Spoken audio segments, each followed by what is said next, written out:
Pathian foreigner sang ni chuang ni zoram local achin an chin chang khongel om po kan seto silova ti te asoi ti chuan national news a chuak chuaya chimi ni chuan India sarkar hian Mizoram kha foreigner lo lu kha khau thei patok hian akal pui ruat to ben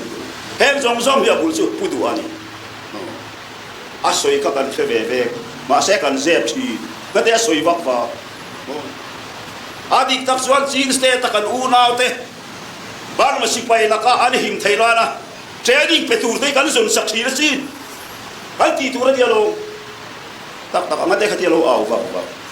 cái này lol kan do ngate alo phe ngar ka tia ni ka trong fall te den ka khelo kan u lao te chan pui tu ri ke ni chuan kan song chung local tur lo khap tur chuan ngate ge mi zoram siam ni a trong vai le ti vai ne hem ke chu ka soi du ni a soi lo dop tu a soi nam chiat zong hian trong ta nam te zong hian ma ala tlat ti a poi ka ti ebe hetiam hian mi do ti Pathian hian lo mulok se laltir re mo ti kheng hian ke chu ka ngai khu tat nei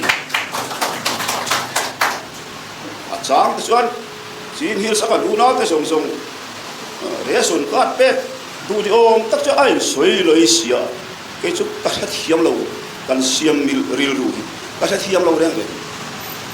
ti chuan khami nuwa khan USA chamte Japan chamte Europe chamte